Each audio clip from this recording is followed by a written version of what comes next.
Hi friends, me ধ্রুবদেবনাথ আপনাদের সবাইকে ভগবান জগন্নাথের রথযাত্রার শুভেচ্ছা ও শুভকামনা জানাই।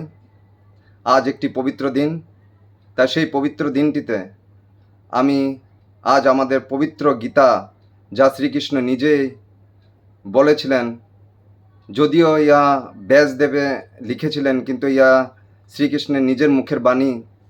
আর সেই গীতার 18টি অধ্যায়ের পর যে গীতা মাহাত্ম্য আছে, সেই গীতা মাহাত্ম্যতমের শ্রীকৃষ্ণের কয়েকটি বাণী যা তিনি অর্জুনকে বলেছিলেন, তা আমি এখানে উপস্থাপন করতে চলেছি। আর এই গীতা নামসমূহ আপনারা যদি রোজ শ্রবণ এবং কীর্তন করেন, তাহলে আপনাদের সর্বপাপ দূরে সরে যায় বলে শ্রীকৃষ্ণ নিজেই বলেছেন।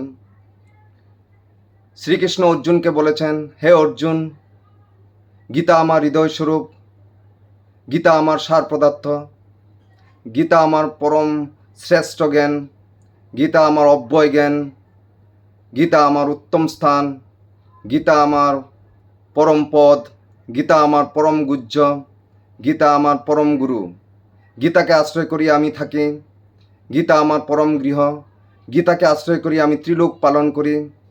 ইহা আমার পরম ব্রহ্মরূপিণী শ্রেষ্ঠ বিদ্যা, ইহা অর্ধমাত্রা অনিবার্য পদ্মাতিকা, ইহাতে কোনো সংশয় নাই।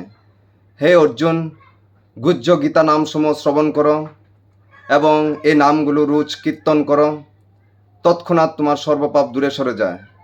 গীতা, গঙ্গা, সাবিত্রী, সীতা, সত্তা, প্রতিপতা, ব্রহ্মাবলী, ব্রহ্মবিদ্যা, ত্রিসন্ধ্যা, মুক্তিগিনী, অর্ধমাদ্যা, চিদানন্দা, ভবগ্নি, ভ্রান্তিনিশিনী, বেদাত্ত, পরমানন্দা, তত্ত্বত্ব, জ্ঞানমঞ্জুরি। জয় গীতা, জয় গীতা, জয় গীতা। কৃষ্ণায় বাসুদেবায় হরেয় পরমাত্মনে প্রণতঃ ক্লেশনাশায় গোবিন্দায় নমো নমঃ। ওং নমো ব্রাহ্মণ দেবায় গু ব্রাহ্মণ হিতায় চ জগদিত্থায় কৃষ্ণায় গোবিন্দায় নমো নমঃ। পাপহং পাপকর্মাহং পাপাত্মা পাপসম্ভব ত্রাহিমাং পুণ্ডরীকাক্ষ সর্বপাপ হরহরি।